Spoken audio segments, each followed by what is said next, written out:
नमस्कार दोस्तों, मैं अंकुर उपाध्याय स्वागत करता हूं आप सभी का एक बार फिर से अपनी नई वीडियो में। दोस्तों, आईटी बीते कुछ समय से सबसे ज़्यादा चर्चित रहा है।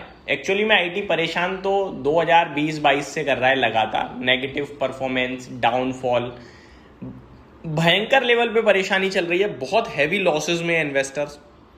मैं कुछ दिन पहले आप सभी के साथ इन्फोसिस के बारे में डिटेल शेयर कर रहा था, तो हमने नोटिस करा कि 6 साल के लोएस्ट पॉइंट पे इन्फोसिस निकल गया है। लास्ट टाइम 1000 रुपये जब हमने देखा था तो वो 6 साल पहले देखा था। तो बहुत भयंकर परेशानी देखी है आईटी स्टॉक्स में। हम सभी ने ये हम लोगों ने नोटिस किया। देखा जाए तो आईटी ना बहुत लंबे समय से अंडर परफॉर्मेंस में ही चल रहा है। जैसे कि मैं यहाँ पे देख पा रहा हूँ, करीब जुलाई का महीना दिख रहा है 2024 का। टीसीएस ने जुलाई 2024 में करीब 4500 रुपये का हाई दिखाया था और वहां से गिरावट शुरू हुई और गिरावट में लगातार वन साइडेड ड्रॉप ही रहा है।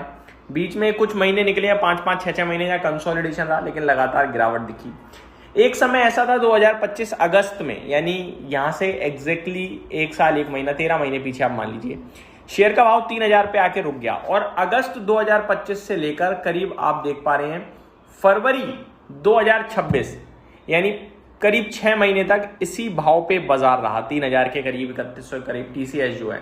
लेकिन 3000-3100 से वापस फरवरी में गिरावट शुरू हुई और आज की डेट में 2100 रुपए के पास आ गया है।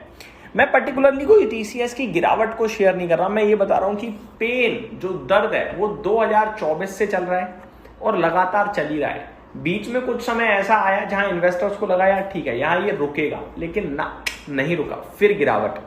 आज 2100 रुपए पे टीसीएस है। मतलब सोच भी नहीं सकते शायद आप और हम कि देश की सबसे बड़ी कंपनी थी टीसीएस एक समय पे। देश की सबसे बड़ी कंपनी के बाद आज की डेट में टीसीएस का मार्केट कैप 7.5 लाख करोड़ है। ये टॉप 5 कंपनीज में भी नहीं है आज की डेट में।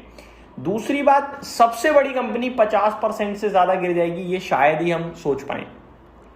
हम लोग टीसीएस जैसी कंपनी को सेफ हेवन मानते हैं, लेकिन 50% टीसीएस गिर जाएगा तो क्या बर्बाद करा एक तरीके से। मार्केट कैप पे नजर डालिए ना आप, 7-7.5 लाख का मार्केट कैप लूज हुआ है। अब आप खुद सोच लो किस लेवल की गिरावट हुई है। 7-7.5 लाख करोड़ का निवेशकों को झटका लगा है, इन्वेस्टर्स को लॉस। नो डाउट प्रमोटर्स ज्यादा मारे गए हैं, क्योंकि शेयर होल्डिंग पैटर्न में पब्लिक के पास तो देखो 5-6% ही है तो सारा प्रमोटर एफआईडीआई के पास। तो लॉस तो ज्यादातर उन लोगों को ही हुआ है। रिटेल ने नहीं खरीद रखा, रिटेल को ज्यादा लॉस नहीं है, लेकिन लॉस तो लॉस है, मार्केट कैप लूज हुआ है। अब मैं यहाँ टीसीएस के बारे में क्यों डिस्कस कर रहा हूं? देखो, यहाँ पे पीक डिस्कशन चल रहा है आईटी को लेकर। बीते कुछ दिनों में आप सभी ने देखा है 8-10% की करेक्शन आई है जो टीसीएस या दिग्गज आईटी कंपनीज में। आईटी सर्विसेज टिकेंगी नहीं टिकेंगी, डील स्लो हो रही हैं, बहुत ज्यादा कंफ्यूजन टाइप रहा है ये समय जो है इन्वेस्टर्स के लिए। लेकिन अब 9 जुलाई को टीसीएस के नतीजे आने वाले हैं, तो रिजल्ट्स हमें बताएंगे कि एक्चुअली में कितनी परेशानी अभी है। और आईटी कंपनियां गाइडेंस देती हैं, अच्छी बात यह है। आगे को लेकर टीसीएस का मैनेजमेंट क्या गाइडेंस देता है? क्या एसेंचर की तरह खराब गाइडेंस आती है? क्या केपीआईटी टेक की तरह खराब वीक आउटलुक आता है? क्या डील विनिंग कमजोर पड़ रही है? क्या आगे के लिए ग्रोथ प्रोस्पेक्टस या ग्रोथ आउटलुक नहीं दिख रहा है? सब कुछ समझ में आएगा रिजल्ट्स के माध्यम से, और फिर हम ये भी डिसाइड कर पाएंगे कि आईटी कंपनीज को किस वैल्यूएशन पे लाना चाहिए। क्योंकि आज की डेट में टीसीएस 14.5 के पीई पे है। कभी जिंदगी में नहीं देखा मैंने, जब से मैं बाजार में हूं। मैंने 30, 28, 36 के पीई पे टीसीएस को देखा है। मेरे को पुराना वैल्यूएशन दोबारा दिलवा दो, मेरा शेयर 4000 का हो जाएगा। टीसीएस एक जमाने में 28 का पीई नॉर्मल था, और अगर मैं 28 के पीई पे लेके आ जाऊं ना इसे, तो ये 4200 का हो जाएगा। मैं 36 के पीई पे ले जाऊं ना इसे, तो 4500 रुपए के करीब निकल जाएगा ये शेयर, यानी लाइफ हाई हिट कर देगा। अर्निंग्स पे ड्रॉप नहीं आया है, अर्निंग्स पे डेंट नहीं पड़ा है, वैल्यूएशंस पे डेंट पड़ा है, क्योंकि फ्यूचर को लेकर कंसर्न है। तो रिजल्ट्स हमें बताएंगे कि कैसे रिजल्ट्स हैं। तो 9 जुलाई डेट याद रखिएगा, बहुत ही बड़ा इंपॉर्टेंट दिन होने वाला है, ना केवल टीसीएस के लिए, पूरे आईटी इन्वेस्टर्स के लिए, पूरे आईटी सेक्टर के लिए। अब केवल यही डिटेल्स तो नहीं शेयर करूंगा मैं थोड़ा डेटा भी शेयर करना चाहूंगा। टीसीएस 9 जुलाई को नतीजों के साथ साथ इंटर्म डिविडेंड पे भी विचार करेगा, यानी डिविडेंड भी आना चाहिए आपके लिए। थर्सडे होगा 9 जुलाई को, तो थर्सडे को नतीजे आने हैं। अब एक बार एक्सपेक्टेशंस क्या हैं? कांस्टेंट करेंसी रेवेन्यू ग्रोथ 1% रह सकती है, फ्लैट के आसपास, क्वार्टर ऑन क्वार्टर।